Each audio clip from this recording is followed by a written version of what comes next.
I need to know everything, who and the what and the where, I need everything. Trust me, I hear what you're saying, but act like it's new what you're telling me.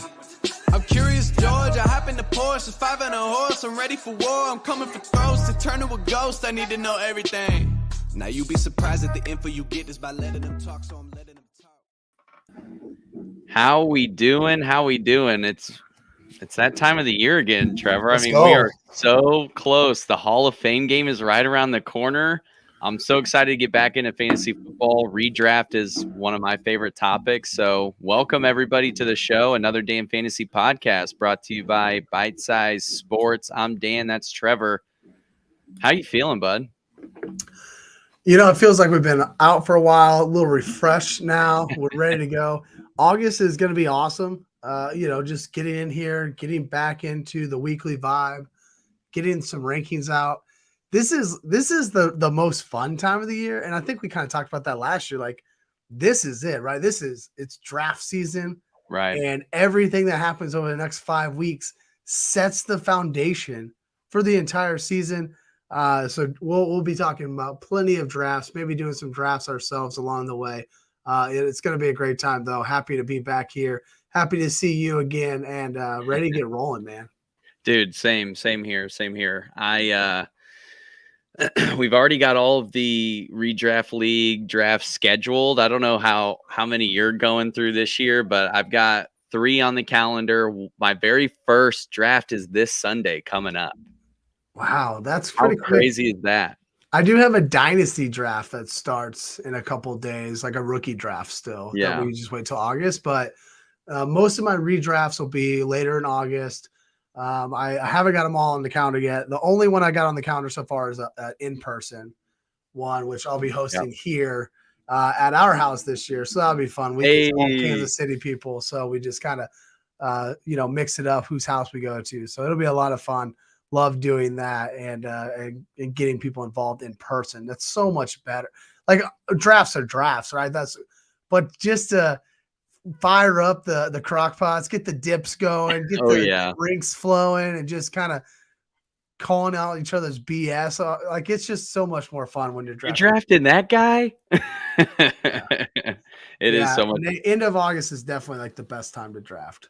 Totally agree. I think like draft weekend is the last weekend of August, right before Labor Day, because Labor Day, people are on vacation, hitting that last summer vacation.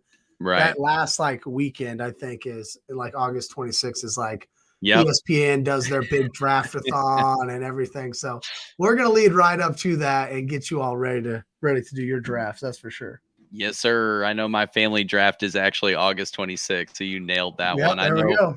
We're going to be doing it at my uncle's house. I know he's going to have the Super Bowl on the projector, getting everybody fired up. And, man, when you've been in the league as long as we have together with family, it's like, someone's getting called out for something. Yep. It's going to be a blast. Reruns. Well, welcome in if you're here in the chat. Flowing already. I love to see it, especially since Dan and I have been off for a little while. Thank you so much for your support and being here. Yeah, thank you. Day 1 that we're back, minute 1 that we're back. Appreciate that. Nate taking the king, Travis Kelce. You knew I had to rep the jersey on tight end night. Taking the king, Travis Kelce, with the first pick. And no, Drew is my brother-in-law. He does not want to be in the Kansas City League, although he just moved back to Kansas City. I'm like, come on, man, you're back in town. But doesn't want to play. Doesn't want to play. So it is what it is. Today we're going to talk NFL news and then that aforementioned tight ends. We will rank them 12 to 1. We'll talk about some sleeper tight ends. I'm actually really excited about my sleeper tight ends. There's some guys that you can get at the end of the draft right now that, in my opinion, could end up being, top 7, top 8 type guys. I think that happens every year. And as we all know, as we get into this, tight ends don't actually matter once you get past like 5. So then you're just pretty well closing your eyes and taking a pick. But yeah, let's jump into the news first. Yeah, news, man. There's a lot of honestly, man, I feel so bad for Tim Patrick. He came down with an Achilles tear just after coming off the ACL, and it was like just even reading the tweet about like describing the event where he takes his helmet off, slams it down, like, you can already picture it, right? It's like a story you've seen so many times where these guys are coming back and then they, maybe overcompensate because of the injury and hurt themselves in another area. Man, it's just tough, real tough sledding for Tim Patrick, but he is going to miss another season. It's got to be so frustrating. This is their livelihood. They work every day to get to this point, to get on the football field. And yeah, it's tough. 2 tough Augusts in a row for Tim Patrick. And I remember last year, like, he was talking the town. He was flying up draft boards. People were loving him. And unfortunately, it just doesn't work out for him. And this is the first injury is bad. The second one, it like feels like it could be career ending, just because now he's had 2 of these season ending ones. Yeah, you missed 2 in a row, and it's like, gosh, it's such a mountain to climb. Like, we saw Klay Thompson do it in the NBA. He was able to come back, but even coming back from that, he doesn't really look the same, like a little loss of a step. And especially for a position like wide receiver, it's so freaking competitive right now, especially. And that's just a really tough one that's going to be, for him to come back from. But you just hope he can put it together, and that training staff out there in Denver takes care of him for sure. Moving on through, Joe Burrow had himself a little calf scare. When I saw the video, I was like, "Oh fuck!" Like, I thought he was done for. It was serious. It looked like a snake just bit him right in the back of the leg. Like, he fell. Yeah. Oh man, I was worried. And I obviously don't like the Bengals, but Joe Burrow is a great football player, and ton of respect for him and that Bengals team in whole. And I'm like, oh God, don't want to see that happen. You don't want to see any player get hurt. Like, no, not regardless at all of what the situation is. That was but happy to hear it's just a strained calf. So I'm interested. I'm never going to say it, but why was he out? He had a sleeve on the calf. So did he have like a pre-existing calf injury? Or was it like tight that day and he just put a sleeve on and think it was going to be fine? Like, I don't know. You can't really be playing with that kind of stuff. Well, even like you can even use those sleeves for like shin splints, So who knows what? It could have been something totally unrelated, and then he just tweaked it. I was thinking like, man, it's hot, it's summertime, maybe he's just got a cramp or something, and then they came out with the strain. So who knows? Maybe just some tightness, and then you just take that one step, you cut that one way. He did scramble, kind of break out of the pocket, and then that was it. Yeah. Tough. It looked tough, but glad that he is. It's not as severe as it could have been. Yeah, absolutely. Garrett Wilson, another promising young wide receiver, had a little bit of an ankle issue. I think he's been sitting out some practices. They don't expect it to be too crazy. He should come back before the season even starts, but just something to keep an eye on as you're doing your draft evaluations. Isaiah Pacheco was cleared, got that shoulder cleared up, so they should get him some action going into the preseason, and could see him run hard. Love to see Pacheco out there. In our dynasty leagues, August 1st is our first cut day from the off season. R.I.P. Clyde. Yep. Unless somebody else have you. You're gonna let him hit the waivers. I cut him, man. You can only have 22 active players, and he was not one of the best 22 on my team. So, see you later, CEH. When you're on the bubble. I mean, it's a third, maybe fourth running back on the team at this point. Prince has looked good. I'm like, yeah. There's outside of drastic injury, I don't see Clyde getting back on the field. So, yeah, I don't see a situation where he's not on the roster this year, but this is definitely, I think, his last year as a Chief. Yeah, he'll be around, but fantasy wise, I didn't really feel like it was going to be. He'll be going into a second contract unless you're just an absolute stud. Second contracts don't do you well as a running back. So, cut him off my dynasty team. Yep. Sometimes you got to make the tough decisions. That's why you win championships, Trevor. That's right. That's right.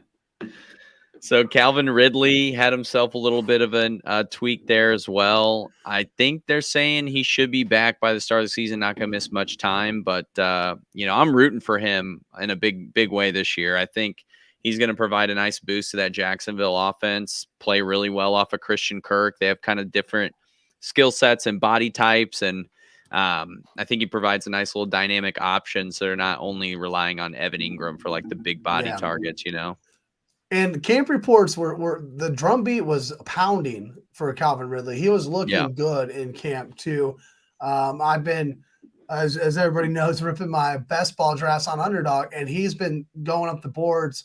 I saw him take it in the second round last night of an Underdog best ball draft. So, he's been moving up the boards at a steady pace, and that drumbeat stays pretty hot there in Jacksonville for him. So it's a matter of making sure that he's healthy because, again, you miss a whole season. Definitely a different reason, obviously, but you miss a whole season. You got to make sure your body's ready to go to last a whole full season now. Right. That's a lot of punishment to take, especially when you've gone 365 days without taking a hit. A little bit more, honestly, because the Falcons weren't doing too hot. So they had an early exit. It does look like he practiced again today. Okay, so good. It's a toe injury. He was out there today, and it looks like he is potentially avoiding turf toe. So good. We'll keep monitoring that for him. Turf toe is not something wide receivers can bounce back from easily. No way. Like, you're not suiting up like Mahomes out there and playing on turf toe. Yeah, not with the way they had the cut out of those breaks. Continuing on through Cooper Kupp, he had a little bit of I think it was a hamstring tweak or something like that. They're going to play it safe with him, especially after, he missed a couple games last year. So just something to monitor, especially if you got him on a dynasty team. Likely going to be a top 5 pick in most redraft leagues. So definitely something to watch there too. And then finally, with these two running backs, Nyheim Hines and Zach Moss, they kind of like swapped teams last year. Nyheim Hines, for those that don't know, off the field injury, hit by a jet ski while he was stationary on one, just like total freak accident, and ends up destroying his knee. So he'll miss the 2023 season. And then Zach Moss broke his wrist. So Colts got some figuring out to do in their running back room. Yeah, Zach Moss broken. It's a broken bone. Broken bones are not as bad as the ligaments or the muscle tears tendons, or whatnot. Yeah. So it looks like I'm reading a tweet from Mike Garofalo, not to be confused with Garoppolo. Garofalo, that sounds better. Yeah. And he says that it's 6 weeks to return to play, which is right around week 1. So I'm not saying Zach Moss will be ready by week 1, but definitely sounds like he could be back early in the season. It's significant for the Colts because they don't really have anybody else there behind Jonathan Taylor. And then as we're about to talk about the Jonathan Taylor news, it's what's going to, go on in that depth chart.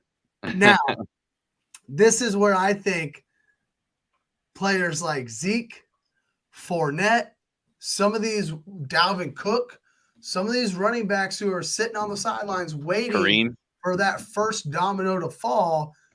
If Jonathan Taylor pushes this, trade thing and maybe he starts to act like he's going to hold out or whatever he's going to do, it sounds like he's not really going to take it that far. But this is definitely a backfield to be watching with a guy like Zach Moss, who could have come in and definitely, been a spot starter for them. If he's going to be hurt, maybe this is where one of those veterans get picked up.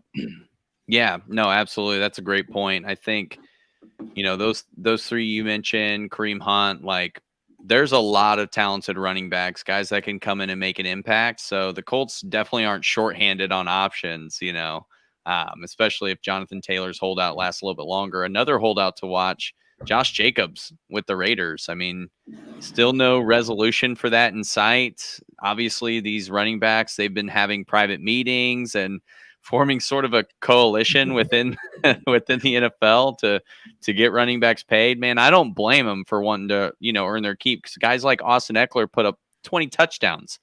Like there's value to that, and especially if your game's dynamic like him or like Christian McCaffrey or even Jonathan Taylor can make an impact in the passing game. So, it's just kind of one of those things where the NFL is evolving and there's the cap's just not playing in their favor. Yeah, the running backs have obviously been in the news the most over the past month. especially with the salary cap situation and them not getting paid.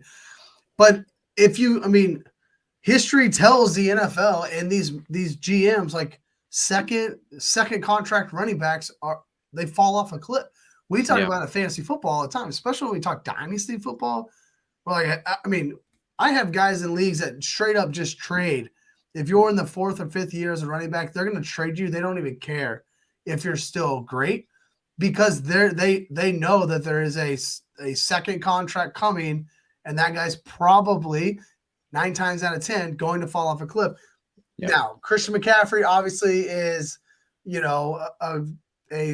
a running back who is obviously way better than everybody else and not seeing that, right? Similar to like a Travis Kelce with his age and tight ends. Like you're going to have anomalies, but for the most part, these running backs do start to really fall off after 4 or 5 years, and there's so much wear and tear. It's going to be hard for them to find any paydays after their first contract. So I think that, really to me, I think the NFL, the players will win if they can maybe shorten the first contract, maybe give them an option, but they don't have that option with the NFL draft and the way that's all set up. Yeah. They've talked about some, like, at least just listen to local radio here. There's been some talk about some creative ways to get running backs in the league sooner. Like maybe they can leave their sophomore year instead of their junior year. Maybe the contracts are shorter. Maybe they're not eligible for the franchise tag, so you have to pay them or let them walk after those first 4 years or first 3 years. Yeah.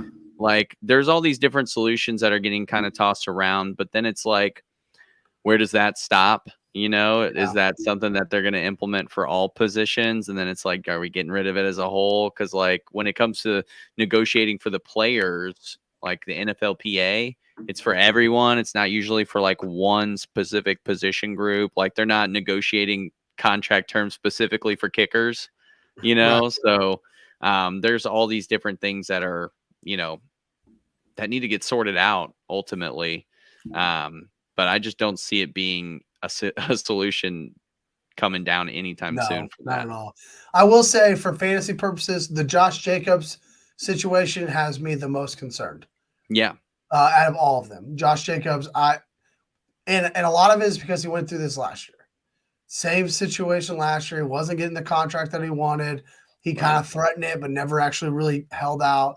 This is the one that actually has me the most stressed to the point that I've rarely taken him in best ball. If I might not have taken him at all, to be honest. And when it comes to redrafts, he's going to be sitting in that 4th or 5th round, and I'm just not taking a running back in that area probably. And if I am, I'll take upside guys, Breece Hall, Jahmyr Gibbs, those kind of guys.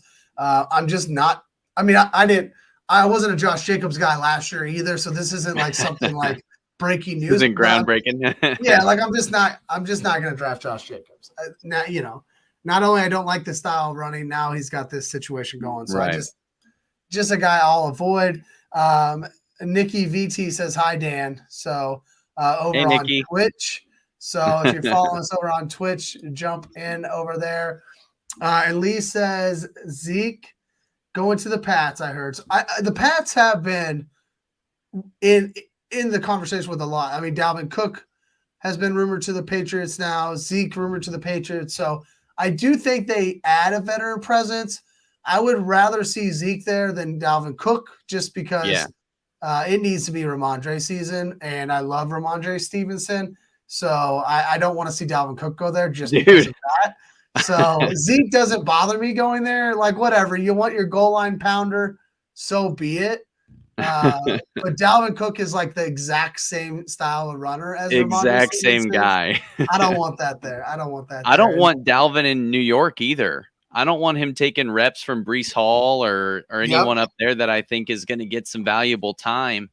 I feel like Miami should be where he goes. That's that seems like the most logical choice. And with Zeke, he's definitely going to be a goal line guy moving forward. Like, definitely very much a LeGarrette Blount type of mentality with Zeke, which I don't know how successful he'll even be in that, with what we saw in Dallas last year. I feel like there was a couple times where he got stuffed up at the goal line and they had to get cute down there, kind of like what we typically will do on 1st and goal. So like, who knows what's going to happen with him? Maybe they throw him in with Cowboy Cook. See, I like Tony Pollard, so I don't really want him to go there, but Pollard's hurt, and that makes sense. I was watching NFL Network on Saturday. Saturday they had ESPN and NFL Network both did like a big like weekend at training camp or whatnot. Had all their big wigs in there, and they interviewed one of the two, might have been ESPN, interviewed Dalvin Cook, live interview. It was a really good interview. Dalvin, when they asked about the Cowboys, he didn't say no. He essentially said like, look, there's a handful of teams that I'm interested in. I'm not going to say who they are, but we'll see how this thing goes. I think he wants to go somewhere he feels like he can win. Like I think he is truly not like DeAndre Hopkins. I think Dalvin Cook is truly going to try to chase a ring. I mean, there was also rumors of him going and playing with his brother in Buffalo, and now that Nyheim Hines is out, like maybe that could be an opportunity for him to go up there and get some reps too. Yeah. Which James Cook is getting a lot of great reports out of camp too. Oh, dude, I'm very high on him. Loving it. Yes. Yeah, we'll get to running backs in one of the future weeks. Give us a couple weeks. Finally, wrap up running back news on our tight end day. Alvin Kamara met with Roger Goodell, and there's a lot of rumors going around about what that suspension is going to look like. They're saying 2 to 6 games roughly for the assault in Vegas. I don't know. From what I've seen in a couple mock drafts that I've done, is he's going like round 7, round 8, maybe even in 10-man leagues. I think that's pretty good value for Alvin Kamara, even if you're missing the first 2 to 6 games. Obviously, they got the rookie out there and Jamal Williams, who are going to take touches from him, especially since it's the beginning of the season. Like, they're going to get in a good rhythm. Like, even if Alvin Kamara comes back let's say it's a 4-game suspension, he comes back week 5, you're looking at like 2 to 3 weeks of him getting back into the rotation, getting brought up to speed, and getting like conditioned properly to game speed. So, I mean, definitely if you're going to take a flyer on Kamara, if I'm taking him, I'm making sure I at least have 2 to 3 other like high caliber running backs I can rotate in and out. Yeah, I've been taking him a little bit in on underdog best ball. He's dropped all the way down to 90, so sitting in the late 9th, middle 9th round there. Don't mind that, especially if I can grab 1 or 2 more.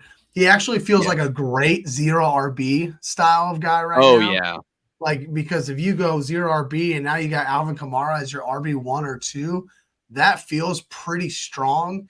Even if he does get the 6-game hammer would suck, but say he gets 2 to 4 games, I can live with that. Yeah, especially at the beginning of the season. Sleeper has his ADP right now sitting at 71, so you're looking more up closer to the 6-7 range, and so that's still palatable, especially if you get him and he has a 2-game suspension, right? Like, you're sitting right now, you're just kind of guessing. Hopefully we know before it's actually like full on redraft season, because that would be great news to know. Like, whatever the news is, just to know what it is. If you remember, we dealt with this last year. Last year he was falling because we all expected him to get the suspended last year. And then the whole court case just kept getting pushed off and pushed off. Right. I think it actually got knocked down to a misdemeanor. I think that it's not like the law didn't really come down hard on him, so we'll see what the NFL ends up doing after they do their investigation. If I had to predict, it's probably 2 to 4. I think 6 would be pretty steep for like just comparable punishments that we've seen. But yeah, I mean, I think 7th round, 0 RB especially. Could you imagine you just run 3 of the top 15 or 3 of the top 20 receivers in the first couple rounds, grab your QB, grab your tight end, and then you're sitting at rounds 6, 7, 8. You grab your running backs, and Alvin Kamara's there. That's pretty damn solid. Yeah. Yeah, I like that a lot. Look, it's tight end week. All right. We're not talking about running back rankings right now. And also, come back in 2 weeks when we don't have Alexander Madison in our top 10. Oh man, I don't know. I don't know. That's a hot topic for me. I don't know what Alexander. We'll I be don't know what to doing. think about him, but I can I'm tell you for lower a on him. I fact. know that much. We're doing top 15 running backs. Whenever we do our running back episode, I'll give you guys the sneak peek on that. I will not have Alexander Madison in my top 15. And I probably won't. Sorry. Probably won't. But we'll see. Hey, We'll see how it ends up. I don't mind admitting if I'm wrong though. So Yeah. we saw it all I year wasn't last wrong year about anything James last year. Robinson. Oh, yeah, that's right. That's right. That's right. Well, let's get into tight end talk, man. Let's get into this thing. We're gonna go backwards, forward. So we'll start around the 12 spot and we'll go up to number 1. Got a little bit of what I would say is a disagreement at the top. So you're gonna want to stick around for the disagreement to see who disagrees with who at the top. I'm wearing a jersey, so maybe I gotta show some love, but we don't agree with number 1 overall, and we'll see how the top 12 go. But let's start with 12. Dan, I'm gonna hand it to you first. Let you go with your kind of bottom tier guys. And if you're in the chat with us, thank you for being here. Hit the like button, if you will. If you haven't subscribed to the Bite Size YouTube channel, please do. We are working on 750 subscribers by the end of the NFL season. That is our goal at Bite Size Sports.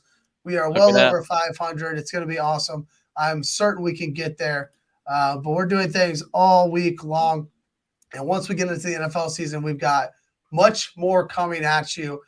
So super excited for the NFL season. But like our video and subscribe to the Bite Size Sports channel. Dan, tier 4 for your tier 4.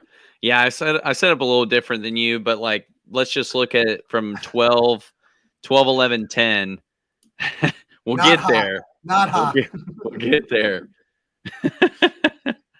12, 11, 4. At 12, I've got Michael Mayer, the rookie, drafted in Vegas. I think he's got a very good opportunity to come right in there, right? They traded Darren Waller. Foster Moreau left for New Orleans Saints. Thank goodness, by the way, cleared of the cancer. So he should be good to go. So that's awesome. But Michael Mayer, I think, has a really good opportunity there. We saw what Waller could do in that offense. We saw what even Moreau was getting targets. I think they have so many weapons there that they're going to need somebody to take a little bit of the pressure off Devontae Adams here and there. And I think he's going to be probably the most productive rookie, if not. I really struggled between him and Dalton Kincaid in that spot. I wanted to make sure I put at least one rookie in there, but especially with the tight end class being what it was coming out of the draft. Good class. Yeah, good class. And they're all ready. They're all 4 or 5 of them. They're ready. They're pros. Yeah. Laporta is another one in Detroit. Like, there's a lot. Lee just mentioned Laporta too. Yeah. There it is. There he is. Yep. So a lot of guys to keep an eye out for. I think, a quick side note, a buddy of mine was talking to me about how after Kelsey retires that the tight end position is going to be fantasy irrelevant. And I just totally disagree with that. I think there's so much happening in the league with the way that it's evolving that tight ends are going to become more and more like people are looking for that next Travis Kelsey. Like we've seen the receiver body type get drafted more and more and more over what the traditional tight end look like. And those skill sets are translating in a big way. I mean, Freiermuth has been solid the last couple years. Obviously, Kyle Pitts was like one of the highest drafted tight ends in a long time. So I think there's a lot to be excited about. I always joke around about the tight ends matter, and I throw out all these things and these banners and just for fun, because I really think that they're after a certain point, tight ends actually don't matter for who you're drafting. But for fantasy football, like it's still an important position. You still have to have them. And if you feel like they don't matter enough in your fantasy league, change your settings. Make it, 1.5 points per reception for tight end. Make it tight end premium. Do something to make tight ends matter if you're feeling that way for fantasy football. You don't want it to just be running backs and receivers. It's going to get stale. It's going to get stale quick. Looking at number 11, I like David Njoku. In Cleveland's offense, a full year of Deshaun Watson. I'm excited to see what happens with how they all gel together. And then finally, Dalton Schultz. If he did not go to Houston, he would be higher on this list for me, but I just don't know what kind of product we're going to get from them from an offensive perspective. And Schultz had a freaking burner down the stretch last year, especially when it came to touchdowns. He cost me a Super Bowl in a league. So, I got to give him respect and put him in the top 10. Yeah, I'll just mention real quick because I have Njoku and Schultz as 12 and 11. And I'm right there with I think out of those two, I think Njoku has probably the highest upside beginning of that second year with Deshaun Watson, seeing how that goes. Just a huge man. Like, he is just big. And he is going to be hard to guard. Dalton Schultz, I liked him a lot in Dallas. I'm worried about his true athleticism and is he a product of the offense or is he a product of the athleticism? Because before Dalton Schultz became a thing, there was another tight end in Dallas and his name is, I'm losing it right now, but he was the thing for fantasy football that year. And then he got hurt. Everybody was going to love him. He got hurt, and then Dalton Schultz kind of came out of nowhere. And he had 2 good years, which is great. But that's why I'm like, is it because of the offense? Was it Jarwin? Yeah, Blake Jarwin. Right? It was supposed to be Blake Yeah. Jarwin season. And then he gets hurt in the preseason and whatnot. And Dalton Schultz kind of comes out of nowhere. And that's what I'm a little worried about with Dalton Schultz. You can be worried about the fact that it's CJ Stroud and it's Houston but really, for me, is Dalton Schultz athletic enough?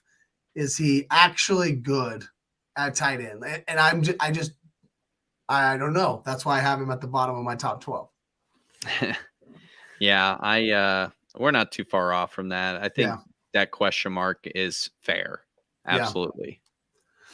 I'll give my 10th just because you gave your 10. I'll let you finish out your go to your tier 3. I have Chigakonkwo right there at 10. I really liked what I saw from him down the stretch last year. This offense, while is getting older, while I give James Schmeitz, our host over at The Bounce, and he also is going to host our bite-sized Titans podcast this season, I give him a lot of trouble for this team. But the Titans showed that they weren't going to give in. Where I think they should have, but they showed no. We're going in and we're going to try to get this thing done before these guys age out. And I think that gives me some more confidence in a guy like Chig, who was highly involved in the offense last year, and now he doesn't have to be anything. He can just be the guy over the middle while Burks and Hopkins run the outside. So having Burks and Hopkins out there should open up for Chig a little bit more.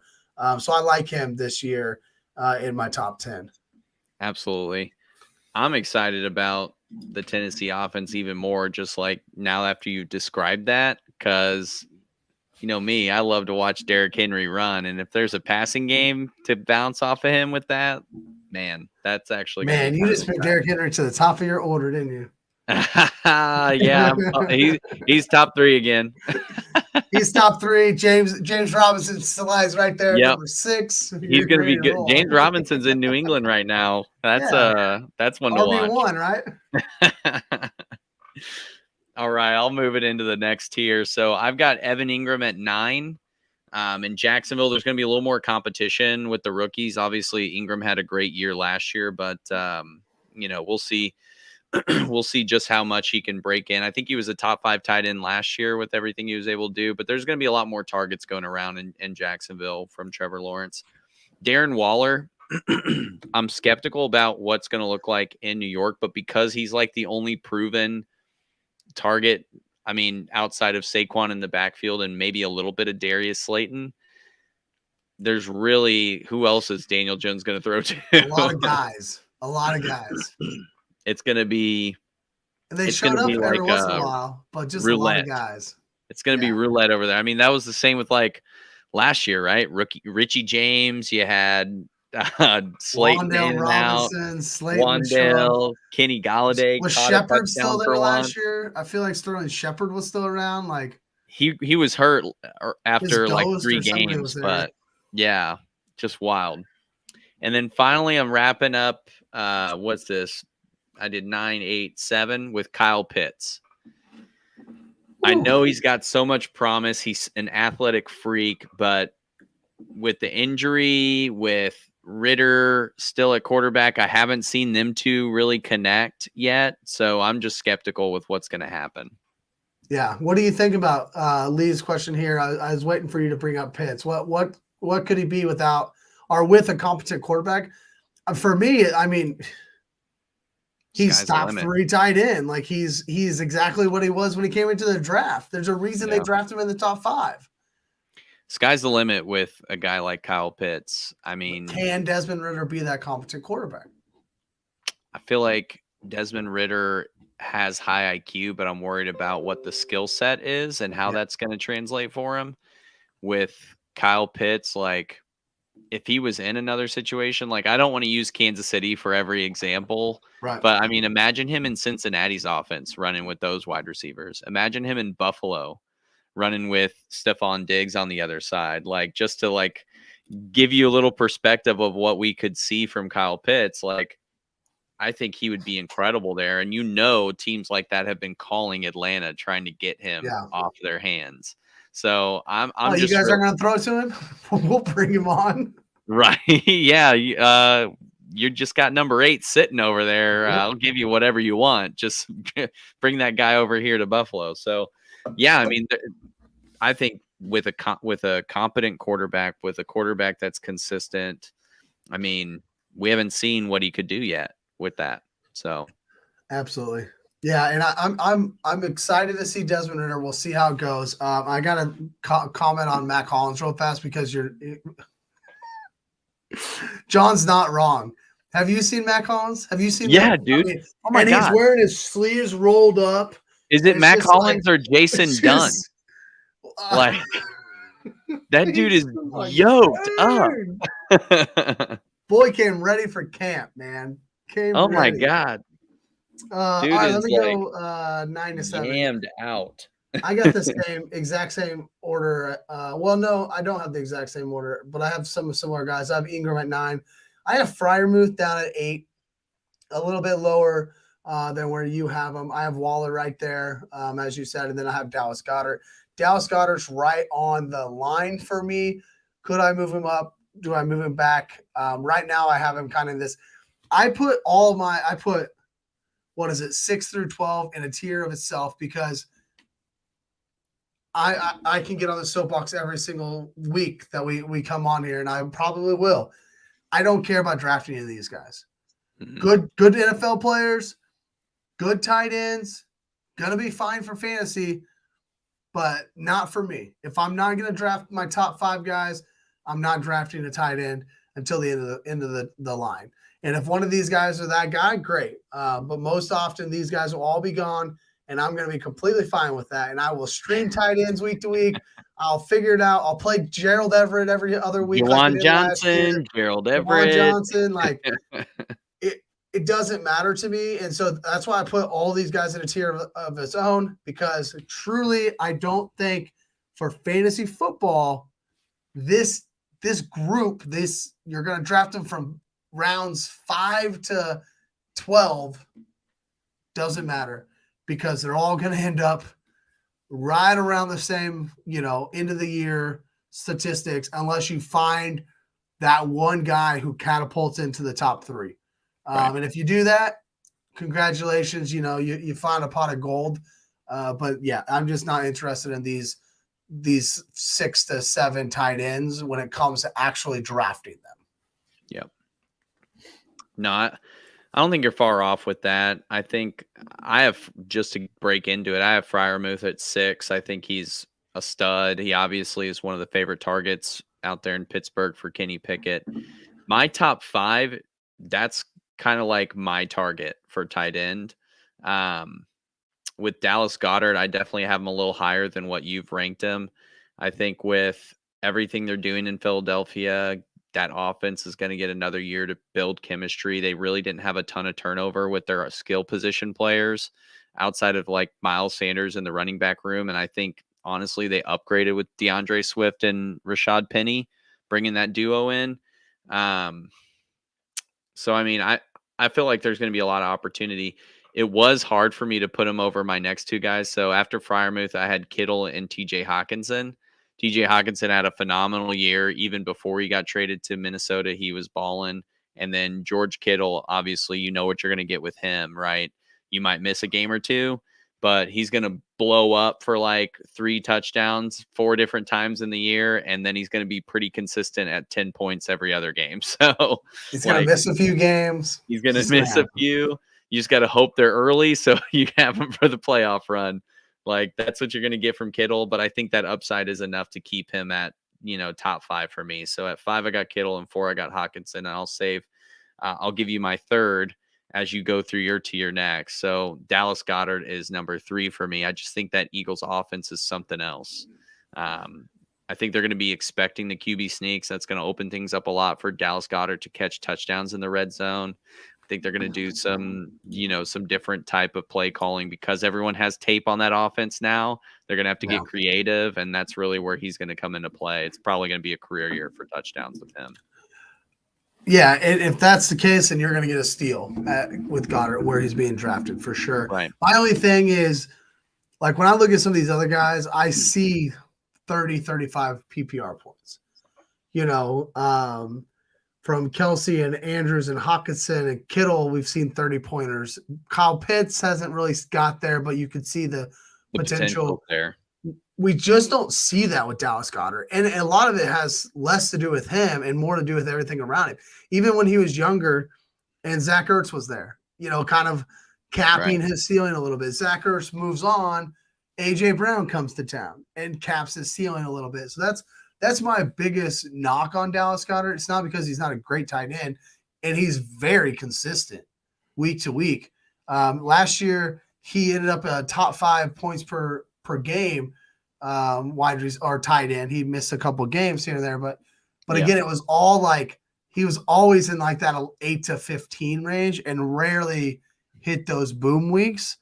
So he's not necessarily hurting your team, but he's also not helping you, win that matchup that week. Whenever Hawkinson went off for 30 points multiple times, Kelsey obviously went off for 30 points multiple times, right? Like those kind of things. So that's my biggest thing with Goddard. I have Kyle Pitts at number 5. I do still believe in the talent. I do believe in this offense.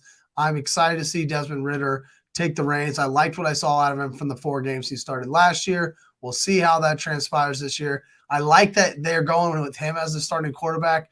I don't like young quarterbacks being in these quarterback competitions. I get it. Some people think it breeds, greatness and, what is it? Iron sharpens iron, whatever. Right. But like, no, give the man the keys to the franchise and see what he can do. See what he can do. And maybe he isn't it, and that, and you go find somebody else. But I like that they're kind of doing that with Desmond Ridder this offseason. I have George Kittle at 4 and TJ Hawkinson in that Vikings offense. I really like that Vikings offense. Me too, man. They're bringing in Addison now to replace Thielen. Addison's a huge upgrade to Thielen. I think losing Cook hurts him a little bit, but they don't seem to mind everybody around that. We talked about Madison earlier. They all love him. So maybe I'm just low on him. But I like Hawkinson a lot, and I've definitely tried to snag him quite a bit. Not to get too into running backs, I just think with Madison, his yards per carry average just really worries me. I just don't see the productivity being the same as what Dalvin Cook had. Now, I just don't want it to affect the wide receiver in the passing game there. I'll give a shout out though to Necessary Roughness. Last night they go every Tuesday night. They're going to be here all season long. Go check them out here on the Bite Size Sport Network.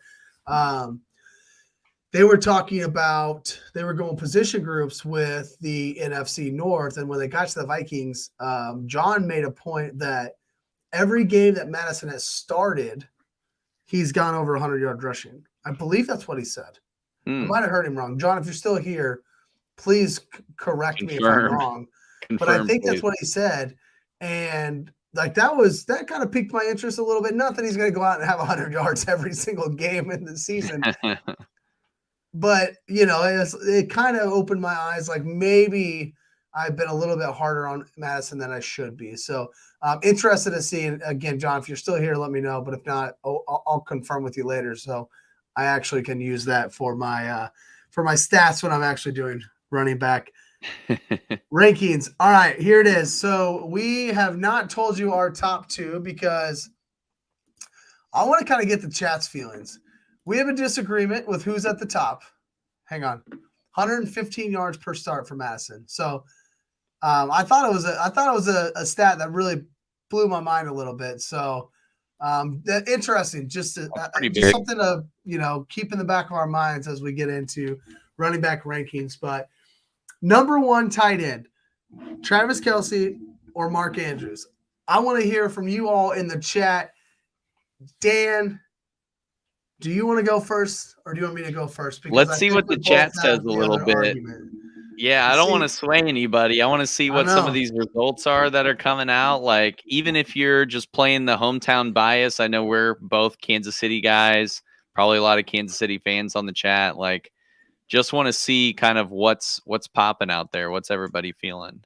Because it's obviously Mark Andrews. Yeah, we got the ticker down there. It's Mark Andrews or Kelce. Like, that's the clear cut decision. Mark Andrews, number 1 tight end in 2021. Travis Kelce, number 1 tight end every other year, the last 5 years, 8 years or whatever it's been. It's been a while, that's for sure. Had the monster year in 2020. Was Tyreek Hill hurt in 2020? 2020, no. Tyreek Hill broke his collarbone in 19 on the Super Bowl run.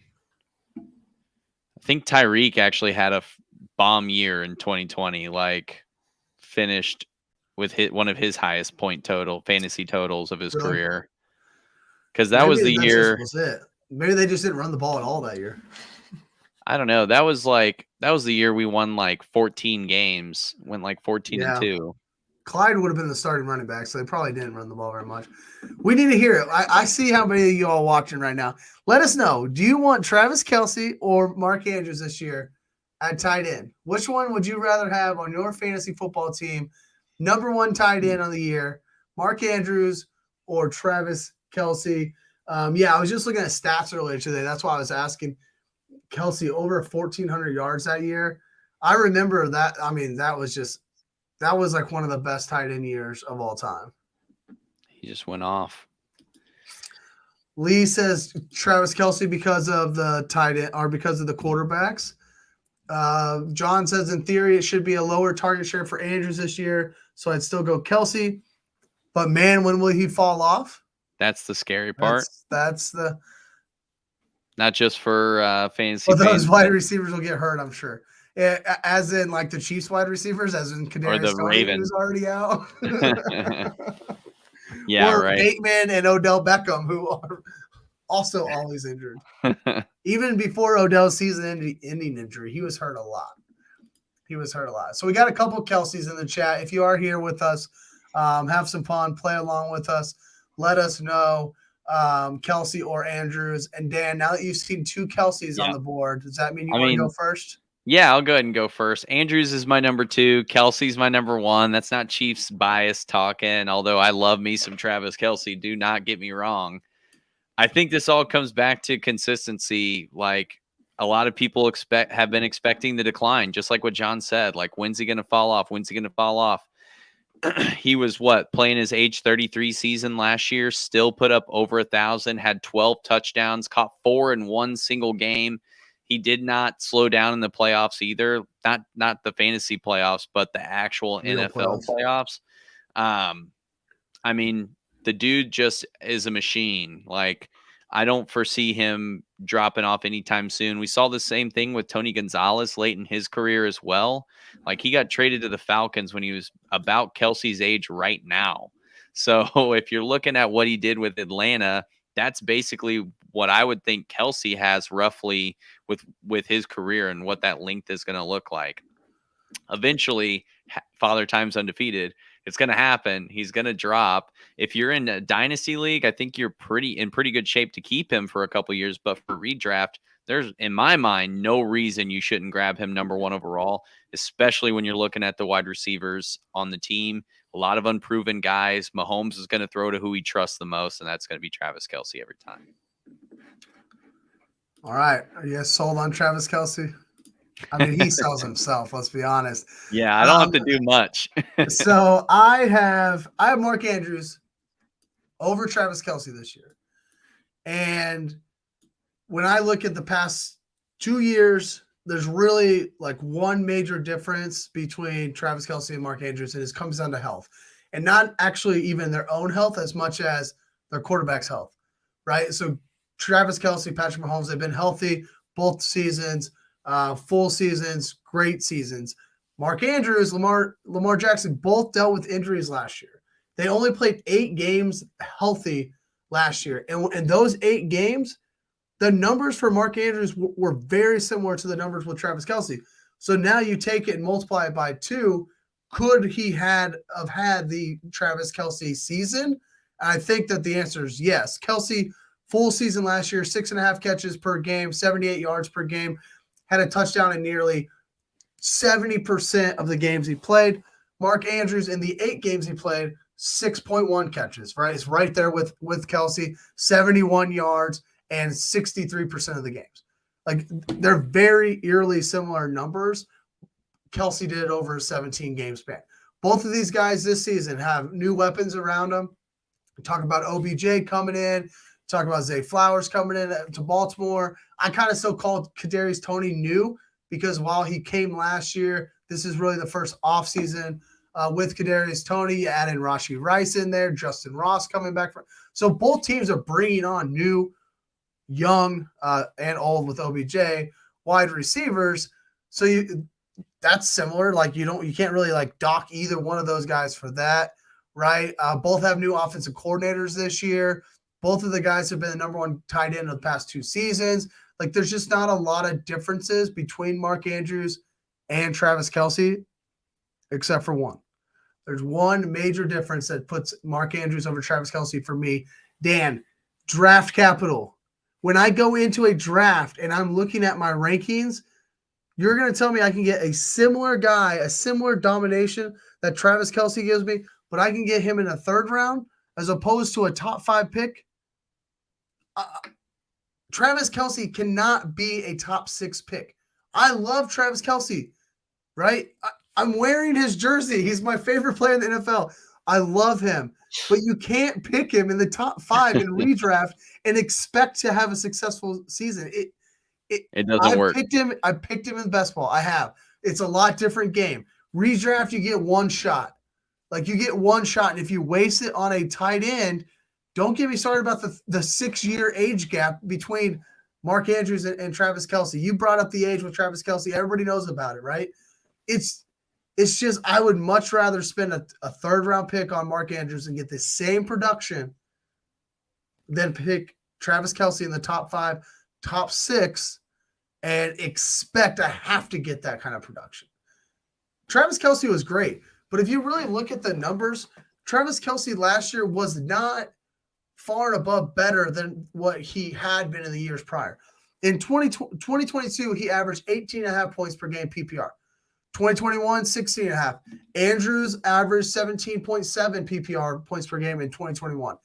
Travis Kelce in 2020 averaged nearly 21 points per game. I say that because last year there was a huge gap between tight end 1 and tight end 2, but it had way more to do with everybody else not catching up to him than it did with Travis Kelce. He wasn't getting better. He wasn't getting worse either, but he's not like exploding and getting better right now. Mark Andrews is still getting better. I like Mark Andrews. I do think he will end this season as tight end 1. That does not mean I don't love Travis Kelce. Yep. Andrew's going to reclaim that number 1 spot for the tight ends. I don't think you're far off base with that. I think, I really like Mark Andrews. The draft capital point is a amazing point, right? Because me personally, I'm not putting together a draft strategy where I'm taking a tight end in the first round. It's just exactly what you said. It's not going to work. It's just not going to work. I've done it before. I did it in a 12-man league 3 years ago. I was like, you know what? Travis Kelce is such a high impact player. There's so much positional value here. It's like just totally different than any of these other players in this position. Let's see how it goes. And I ended up having the worst season I've ever had in that league.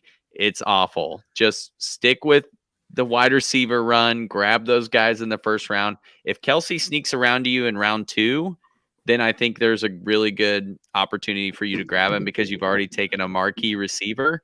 But other than that, I'm not taking him round 1. That's for sure. That's the hardest part because, like right now, I mean, underdog's the easiest one to look at, but it's best ball. It's different from redraft.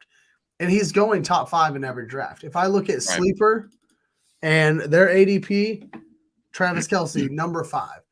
And in the past, it's been like 10, 11, 12. He's kind of been in that turn. So you still can get a top 5 wide receiver to go along with him. Right. I can't swallow it. And I won't pick him in a redraft league. I just can't swallow it. Yeah, it's heavy. That's a heavy move. Can't believe Trevor hates Kelce. Dude, that's what I've been saying this whole Kelce? show. Why is Trevor wearing his jersey if he hates him? I had to make sure. I still love the guy. Look, it's 115 degrees out there. If you've got some puny rookie picking on you, just hit him in the face. I don't care. You ain't going to hear anything from me, man. Put him in his place. Yep. And don't put your tail between your legs and go to Twitter and say, I got to be a better teammate. Come on. Man up. That kid was bothering you. Well, I mean, it was the third guy that hit the ball. He was catch was secured, play was over. Get off him, Cochran. I don't even know who he hit. I just saw it. I'm like, it was hit him too. It's 100 degrees out there. They're hot. They're sweaty. Kids it's too damn hot to be hitting this guy after the he's whistle. 34, 35 years old these days. No, he's only 33 still, but oh man. Let's talk some sleepers before we get out of here. Yeah, sleepers. That's what I'm ready to do. So, I mean, Kincaid in Buffalo, I think that's a rookie to take a flyer on if you're going to take someone late. And then we'll move into my guy from last year, Gerald Everett, still holding it down. Still holding it down sleeping for LA and tight end. So, I mean, dude carried me in a couple games where I had to stream somebody. I was streaming him and Dalton Knox in a league. And gosh, it was like every time I plugged Everett in, he was popping off for me. Yeah, I'm a little worried about Everett just because I feel like a lot of it was injury based.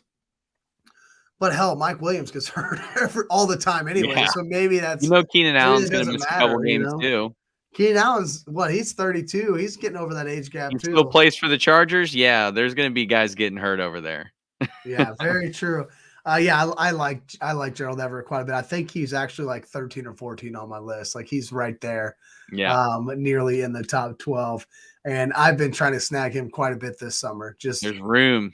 Try to take some of this Gerald Everett Chargers train, offense. Just take some Gerald Everett. I'll give you a sleeper I have, and that's Cole Kmet. Excuse me. Cole Kmet in last year, what was he? Yeah, top 8 last season. Through the first 8 games last year, he only averaged 4.5 points per PPR points per game. Like it was just bad, right? But Justin Fields got better. Justin Fields and Cole Kmet's connection got better. Last 9 games, he averaged just over 12 PPR points a game. Week 9 on, Cole Kmet, top 4 tight end last year. Top 4. And you can get this guy for free pretty much in drafts. I like Cole Kmet quite a bit this year there in Chicago. Yeah, I like that. I think another guy to look at, I know he's been hurt a lot, but Irv Smith Jr. is like the tight end for the Cincinnati Bengals right now. So if he comes back healthy, I think there's a chance for him to kind of like change the course of his career a little bit over there, especially if Joe Burrow is going to be coming in healthy. That's one guy to watch. the Bengals have done this, right? They brought in Hayden Hurst last year. Now Big Irv this year. I've always liked Irv Smith. I've always Me felt like too. he's like on the brink of a breakout. He's And like right he just there. doesn't get He's there. right Like there. so interested to see him in an offense such as the Bengals and see how they utilize him. I just feel like the tight end position could be so good in that offense. Yeah. It just hasn't. It's shown flashes, but it's never been consistent. Right. And some of that's probably just straight up Burrow loves Higgins and Boyd and Chase, and so why would I throw the tight end? But you got so much talent on the outside. I just feel like it would open up that middle, which Tyler Boyd has definitely, spent his fair share of his career in the middle of that offense too. Absolutely. 100%. I went Trey McBride here for Arizona, second-year player out of Colorado State. Kid's got good speed, and we talked about a little bit earlier about tight ends and acting more like wide receivers, and everybody trying to look for that next Travis Kelce. And right. I'm not, here to say Trey McBride is a Travis Kelce, but 88th percentile in the 40-yard dash coming out of college. He's got the speed, and now he's going to have the opportunity in Arizona. I think this is going to be a bad football team this year. No Kyler Murray for a while. New coaching staff trying to get just trying to turn over a roster that's not very talented top to bottom. Right. And Zach Ertz, whether he plays or not, I don't even know if he's around it. Seriously, he's to the end, right? Trey McBride should have plenty of run there in Arizona. And I think as they start to build for the future, they got to figure out what they have in a guy like Trey McBride. And so this is like volume to me. Like what kind of volume can he get? So I like him as a sleeper this year. So you like Trey McBride more than Travis Kelce? That's what I heard me say. Is that what I should pull from it? No, I think one more guy to keep tabs on, Tyler Higbee. He definitely gets a lot of love from Matthew Stafford. If Stafford's healthy all year, Higbee missed some time last year. They all come back. They get the band back together out there in Los Angeles. There's a chance that offense can start humming again like they did in 21. So keep an eye on him too. It's like potential maybe 13, 12 round pick. Maybe you want to shore up a tight end, somebody that you can hedge some bets with. That's a good guy to grab for that. Yeah, Rams offense in general pretty cheap considering where they used to be being drafted for that. Last guy I'll throw out here, Jake Ferguson down in Dallas. Sheer volume play for me. 3 guys in Dallas right now: Ferguson, Hendershot, and Schoonmaker. I like Ferguson over the other 2 the most. It kind of similar. It feels similar to like that Blake Jarwin, Dalton Schultz situation we talked about earlier. Somebody's going to come out of the pack in Dallas. And just as I talked about thinking Dalton Schultz was really a product of the offense and the way the offense ran, if one of these guys takes over and is the pass catching tight end, I could see the same thing happening for them. And I could see them falling into a top 15 tight end this season. And again, free at the end of the drafts. Like you don't have to, you could literally wait until 18 rounds or 16 rounds in your redraft league, take him in round 16 and just be like, oh, here's my tight end. We'll see what happens in week 1. Because if it doesn't work out, there'll be plenty on the waiver wire for you. No, that's a situation I'm really excited to see how it plays out. The Green Bay Packers and honestly, and I meant to say the Cowboys and the Green Bay Packers. Yeah. Those are the 2 tight end situations. I'm really excited to see how they pan out. Before we close out, Jordan Love is getting some love. I guess he's been looking good, man. The team seems to be supporting him. Yeah, I mean, like taking that leadership role in stride. I mean, Green Bay's a quarterback factory, I guess. Yep, you go from Favre to Rodgers to Jordan Love. Is that what 3 years, Yeah, you can't take a break out there in Green Bay from having solid. I hope he's good. I got a lot of Christian Watson shares. So yeah, right. I sure hope he's good. At least confident enough to get it to him. Let me get some return on that investment in Christian Watson, please. That's right. I need some Romeo Dobbs return. Dobbs has to do it himself, I think, a little bit. Yeah, he's got to pick it up, man. He's got to do it himself a little bit. Tight end has to block for Burrow. That's true. That offensive line has been pretty bad, but they got our old boy Orlando Brown now, so no more that a little bit. Cut back on the chip blocks and let the guy run some routes. They're trying. Cool. Yeah, all right, well, let's get out of here. Yeah. I'm ready for quick. We hit an hour. It's not bad for tight ends. Yeah, that's pretty good. I'm ready for next week. Get into wide receivers, dude. Come on. That's the fun stuff right there. I don't know that we'll have an argument at the top. I mean, maybe. I'll just let's just say John's gonna love number 1. Yeah, let me give you a teaser here. We're supposed to get better at teasing. Come next week to find out that our number 1 guy is the same as yours. Yeah, shocker. And our number 2 guy is probably the same as yours too.